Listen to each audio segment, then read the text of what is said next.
नमस्कार। प्रभु राम के व्यक्तित्व और जीवन को समझने के इस प्रयास में आपका स्वागत है। यह वार्तालाप श्रृंखला राम को जानने, समझने और मन में बसाने के लिए है। इसमें मैं योगिता पंत अपने मार्गदर्शक एवं गुरु अनिल चावला जी के सम्मुख कुछ जिज्ञासाएं प्रकट करती हूँ और वे समाधान करते हैं। आइए इस वार्तालाप का आनंद लें। अनिल जी, बहुत बहुत स्वागत है आपका। नमस्कार। अनिल जी, पिछले प्रकरण में आपने बताया था कि लक्ष्मण राम जी के पास चले गए थे और सीता अकेली हो गई थी। इधर जहाँ राम लक्ष्मण सीता कुटिया बना के रहते थे, वहाँ पे रावण छुप गए थे और वो इस मौके की तलाश में थे कि कब लक्ष्मण जाए, सीता अकेली हो तो उनके पास जाए। तो वो कैसे गए, क्या किया रावण ने? रावण ने पहला प्रयास ये किया जी कि वो सीता को ऐसे प्यार से मना ले। जी और इसके लिए मैं जानता था कि उसका रूप बड़ा विकराल है, खतरनाक दिखता है, लोग डर जाते हैं। तो उसने अपना रूप बदला और अपना जो खतरनाक रूप था उसको त्याग के एकदम सौम्य भव्य रूप धारण किया और वो एक सन्यासी ब्राह्मण के रूप में आ गया।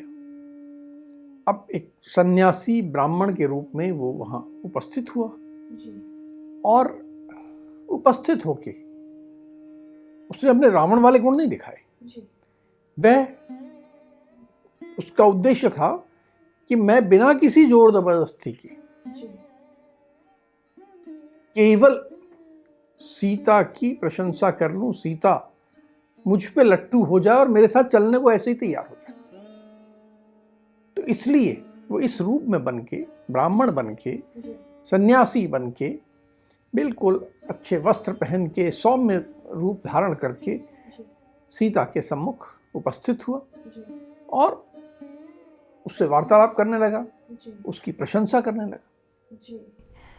ये आपने बताया भी कि प्रशंसा करने लगा, तो थोड़ा विस्तार से बताइए कि किस तरह से प्रशंसा करने लगा। जो उसने प्रशंसा की मैं पूरी यहां बता नहीं सकता। उसने सीता के एक एक अंग का वर्णन, बिल्कुल ऊपर से लेकर नीचे तक एक एक अंग का बहुत विस्तार में वर्णन किया कि तुम्हारा ये अंग ऐसा है, तुम्हारा ये अंग ऐसा है। मैं यदि आज वो वर्णन यहां करूंगा, आज के युग में उसे अश्लील माना जाएगा। और संभवतः उस युग में भी जो संभ्रांत लोग थे, जो अच्छे लोग थे, वो स्त्री के सम्मुख जाके वैसी उसकी प्रशंसा नहीं करते। पर रावण रूप धर लेगा, पर उसका मानस तो, अंदर की भावनाएं तो राक्षस रहेंगी। तो उसने उस ढंग से सीता का वर्णन किया और कहा कि तुम्हारा रूप जो है इतना सुंदर है, इसने मेरा मन हर लिया है। मैंने पृथ्वी पर ऐसा रूप कहीं नहीं देखा, ऐसा रूप तो हो ही नहीं सकता। तुम तो स्वर्ग की अप्सराओं से भी, देवियों से भी, जितने गंधर्व हैं उनकी नारियों से भी सबसे सुंदर हो। तुम अत्यंत सुंदर हो, मनमोहक हो। पुरुष तो वही श्रेष्ठ है जिसे तुम पसंद करो, गंध वही अच्छी है जिसे तुम उपभोग में लाओ, वस्त्र वही सुंदर है जिसे तुम पहन लो। ऐसे उसकी तारीफ किए जा रहा है। कहा कि पति भी वही अच्छा है, वही भाग्यशाली है जिसका तुम्हारे साथ संयोग हो, बाकी तो सब किसी का कोई भाग्य ही नहीं है। तुम इतनी सुंदर हो, पर मुझे ये बात समझ में नहीं आती कि तुम जैसी सुंदर स्त्री, जो कि विश्व में पूरे में अद्वितीय है, अकेली है, ऐसी अनूठी है, वो इस दुर्गम वन में क्या कर रही है? ये तो यहाँ तो देवता भी नहीं आते, यहाँ तो और कोई देवता, गंधर्व, किन्नर कोई नहीं आता। ये तो राक्षसों का क्षेत्र है, बड़ा भयंकर क्षेत्र है। यहाँ तरह तरह के जंगली जानवर हैं, हिंसक पशु हैं, और उन सब के बीच में तुम अकेली इस वन में विचरण कर रही हो। ये क्या बात है? मुझे अपना परिचय दो हे सुंदरी। हे सुमुखी, अपना परिचय दो। इस प्रकार करके ये ब्राह्मण रूपधारी रावण ने सीता को पहले तो प्रशंसा की और साथ में ये भी कहा कि तुम यहाँ कैसे हो, और फिर उसका परिचय पूछा। रावण की ये सारी बातें सुन करके फिर सीता ने क्या किया? देखिए, सीता सरल स्त्री, उसके मन में कुटिलता नहीं है। संभवतः से रावण का इस प्रकार प्रशंसा करना अटपटा लगा हो, लेकिन एक जो संस्कार थे सीता के कि जो ब्राह्मण है वह पूज्य है, और ब्राह्मण ने क्या कहा, कुछ गलत भी कहा, मुझे उसके ऊपर अपना ध्यान नहीं लगाना है, और मुझे ब्राह्मण देवता का, जो कि अतिथि के रूप में मेरे घर में पधारे हैं, उनका स्वागत करना। तो सीता ने रावण को, क्योंकि ब्राह्मण रूप में था, स्वागत किया। कहा कि हे ब्राह्मण देव, हे अतिथि, आप हमारे यहाँ पधारे हैं, आपका स्वागत है। ये यहाँ पर चटाई है, कृपया इस पे आप बैठ जाएं। यह जल है जिससे आप अपना हाथ मुंह धो लें, और ये वन के कुछ फल फूल हैं, ये आप ग्रहण करें। हमने वन से जो भी एकत्र करते हैं वही आपको भी हम दे सकते हैं, ये आप ग्रहण करें। और आपने मेरा परिचय पूछा, तो मेरा परिचय इस प्रकार है कि मेरा जन्म यहाँ हुआ, मैं जनक की पुत्री हूँ, मैं ऐसे ऐसे मेरा विवाह हुआ, विवाह के बाद कुछ समय में बहुत आनंद से रही, और उसके बाद इस तरह घटनाक्रम हुआ, और मैं अपने पति के साथ और अपनी देवर के साथ यहाँ हूँ। इस तरह अपना अपना परिचय बहुत सहज भाव में। ये सारी बातचीत में एक बात स्पष्ट थी कि वह अपनी प्रशंसा से कुछ मोहित हो गई हों, कुछ प्रभावित हो गई हों, उनकी तरफ आकृष्ट हो गई हों। ऐसा बिल्कुल नहीं था। केवल क्या था कि कर्तव्य भाव है, ये जो अतिथि मेरे द्वारा आए हैं, मैं ग्रस्त जीवन जीने वाली एक स्त्री हूँ, मुझे अतिथि का स्वागत जैसा विधान है उस अनुसार करना है। और वो करते हुए बैठी, और उसके मन में ये भी था कि इन्होंने मेरे से बातचीत की है, ब्राह्मण ने मुझसे बातचीत की, अगर मैं इनसे बातचीत नहीं करूंगी तो ये गलत है, देवता रुष्ट हो जाएंगी कि तुमने सब तो रखने खाने को रख दिया, मुझसे बात तक तो कर नहीं रही, ये मुझे नजरअंदाज कर रही हो। ऐसा नहीं। तो चाहे उसके मन में केवल राम की बात और लक्ष्मण की बात कि वो गए हैं, राम सुरक्षित होंगे नहीं होंगे, ये सब चल रहा था, लेकिन अपने कर्तव्य बोध से बंधी हुई अपने कर्तव्य बोध का पालन किया, अपना परिचय दिया, और फिर उसी कर्तव्य बोध के हिसाब से कोई आकृष्ट होकर नहीं, सहज भाव में पूछा कि हे ब्राह्मण देवता, आप इस वन में पधारे हैं, आप भी अपना परिचय दीजिए। मैंने अपना परिचय दिया। इस तरह करके उसने परिचय। तो रावण ने अपना परिचय किस प्रकार से दिया? हाँ, अब रावण को एक बात समझ में आ गई कि यह पतिव्रता स्त्री एक पर पुरुष द्वारा की गई प्रशंसा से विचलित नहीं हुई है, अपने पति के प्रति जो उसका प्रेम अनुराग उससे विचलित नहीं हुई है। तो उसने पैतरा बदला। कई स्त्रियां एक शक्तिशाली पुरुष की शक्ति से प्रभावित हो जाती, वो बहुत बड़े पद पे है, बहुत बड़ा आईएएस ऑफिसर है, बहुत बड़ा नेता है, मंत्री है, इससे प्रभावित हो जाती, आजकल भी होती हैं। तो उसने कहा ये अपनी प्रशंसा से तो प्रभावित नहीं हुई है, शायद मेरे असली परिचय से प्रभावित हो जाए। तो उसने कहा कि हे सुंदरी, तुम मेरा जो परिचय पूछ रही हो, मैं वो हूं जिससे सारे देवता, असुर, मनुष्य सब डर के मारे थर्राते हैं। मैं राक्षसों का राजा रावण हूं। मैं सर्वशक्तिमान हूं। हे सुंदरी, तुम्हारे अंगों की कांति, तुम्हारे अंगों की आभा बिल्कुल वैसे है जैसे एक स्वर्ण से आभा। बिल्कुल सोने से तपा हुआ तुम्हारा शरीर है। और तुम्हें देखकर मुझे और कोई स्त्री नहीं भाती है। मैं तुम पर मोहित हो गया हूं। मुझे बस अब तुम दिखती हो। वैसे मैंने अपने जीवन काल में बहुत सारी स्त्रियों को हरा है, उनको उठाया है, उनको ले गया हूं, उनसे विवाह किया। मेरे पास बहुत सारी स्त्री, लेकिन आज तुम्हें देखने के बाद कोई स्त्री अच्छी नहीं लग रही है मुझे। तो हे सुंदरी, हे सुमुखी, तुम मेरे साथ चलो और मेरी पटरानी बन जाओ। तुम हर तरह के सुख भोगोगे, हर तरह के आभूषण तुम्हारे पास होंगे। इस तरह तुम मन में रह रही हो, अच्छा नहीं लगता। तुम्हारे पास हर तरह के आभूषण होंगे, तुमको सुख की कोई कमी नहीं होगी। और मैं तुम्हें यह भी विश्वास दिलाना चाहता हूं कि तुम्हारे पास 5,000 दासियां होंगी जो केवल तुम्हारी सेवा में लगी रहेंगी।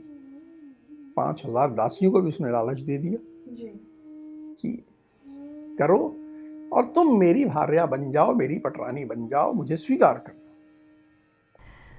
ये रावण का इस तरह का प्रस्ताव दिया तो सीता को तो गुस्सा आया होगा। उनकी क्या प्रतिक्रिया रही? बहुत पतिव्रता नारी जी, एकदम कुपित हो गई। उन्होंने बिठाया केवल इसलिए था, ब्राह्मण समझ के, अतिथि समझ के, जी, इसलिए नहीं कि मुझे तुम विवाह का प्रस्ताव दो। जी, तो एकदम कुपित हो गई। उन्होंने कहा, है तुम्हारी हिम्मत कैसे हुई? जी, तुम मेरे पति को जानते नहीं हो? मेरे पति राम इंद्र के समान पराक्रमी हैं, साधारण व्यक्ति नहीं है। वे महासागर से भी ज्यादा शांत हैं, बहुत गंभीर हैं, बहुत गहरे व्यक्ति हैं। और इस तरह करके सीता ने राम के सब गुणों का वर्णन किया कि वो इतने गुणवान व्यक्ति हैं और मेरा मन उन्हीं में रमता है। मैं पूरी तरह उनको समर्पित हूं। मेरा मन और कहीं लग ही नहीं सकता। तू अपने मन में ये विचार मत ला, तू गलत सोच रहा है। तू समझ ले कि तू सियार है और मैं सिंहनी हूं। हमारा मेल कभी नहीं हो सकता। ऐसा विचार भी मत ला। जो तू सोच रहा है वो ऐसा है जैसे तू अपनी आंख को सुई से रगड़ना चाहता है। तू इतना बड़ा मूर्ख है। तू जो सोच रहा है वो ऐसा है कि कोई सोचे कि कालकूट विष पी ले और उसके बाद भी जीवित रह जाए। ये संभव नहीं है। तुझे समझना होगा कि मैं कौन हूं। जैसे सूर्य की प्रभा को कोई हाथ नहीं लगा सकता, वैसे तो मुझे हाथ नहीं लगा सकता। ऐसा मत सोच कि जैसे अग्नि दिखी और एक मूर्ख व्यक्ति ने सोचा इसे मैं अपनी गठरी में बांध लूं और साथ उठा के ले चलूं। मैं अग्नि हूं। यदि तूने ये विचार किया तो तेरी मृत्यु निश्चित है। अपनी मृत्यु को आमंत्रण मत दे। मेरे राम में और तुझ में वही अंतर है जो एक हाथी में और एक बिलाव में होता है, जो एक गरुड़ और कौवे में होता है, जो हंस और गिद्ध में होता है। इतना अंतर है तुम में। मैं तन मन प्राण मेरे सब राम में बसते हैं। तो इस तरह करके तो अपने मन में गलत विचार क्यों ला रहा है? और यदि तुम मुझसे बलपूर्वक मुझे उठा ले जाएगा, कुछ करने को प्रयास करेगा, तो ये भी समझ ले कि तू पचा नहीं पाएगा।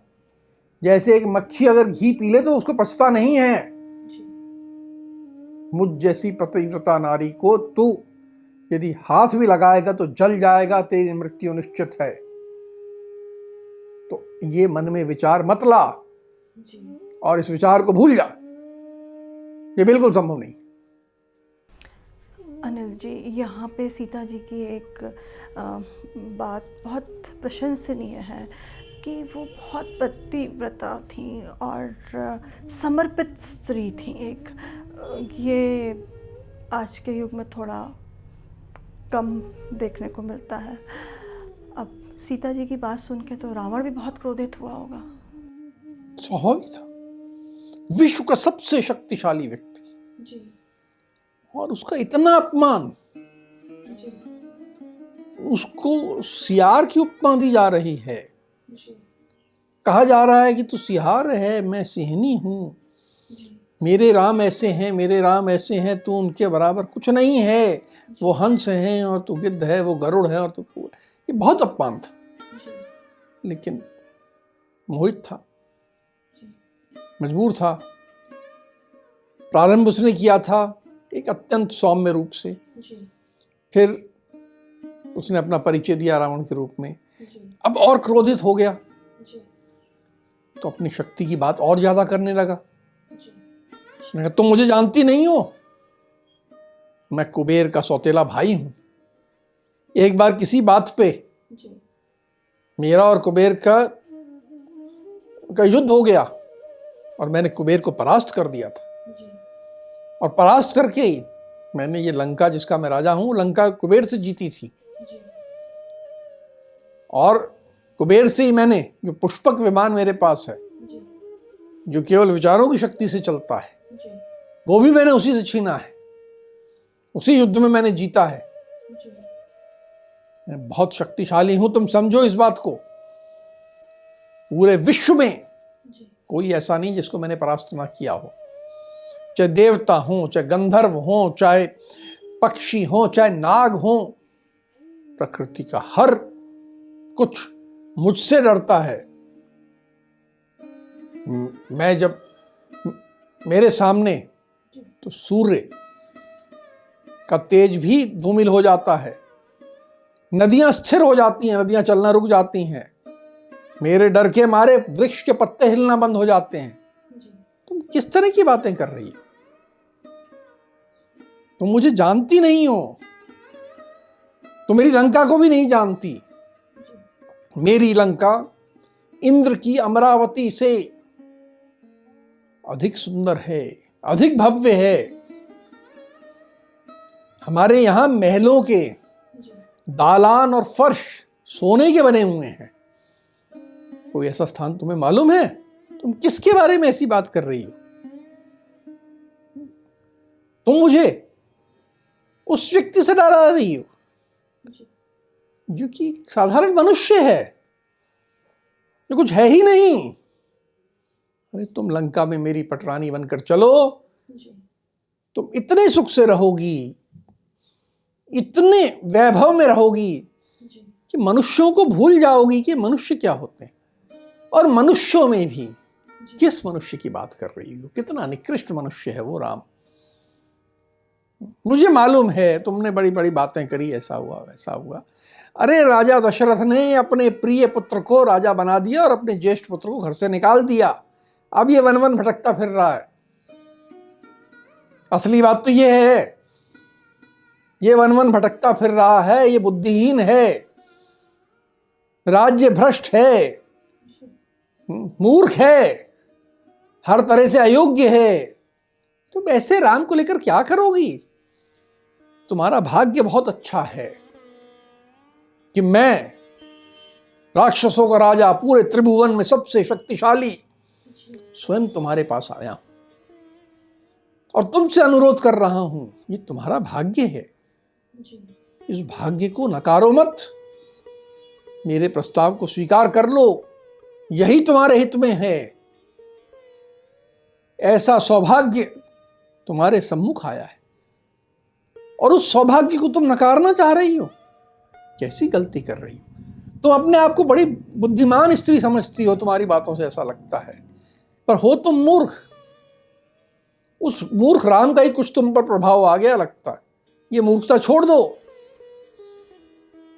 और समझदारी की बात करो। लगभग लगभग रावण ने वो कहा जो आज की भाषा में कहें तो बोले प्रैक्टिकल बनो।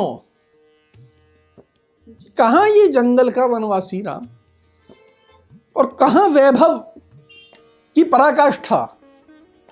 तुम्हें वैभव की पराकाष्ठा चुननी चाहिए, और मैं जो प्रस्ताव दे रहा हूं उसे स्वीकार करो। इतना ये सब बातें सुनने के बाद फिर सीता जी ने क्या किया? सीता जी और क्रोधित हो गई। उनका मन विचलित होने का प्रश्न ही नहीं उठता। वो वैभव की तरफ चली जाएं, ये तो संभव ही नहीं था, ये तो कुछ हो ही नहीं सकता था। उन्होंने कहा कि हे रावण,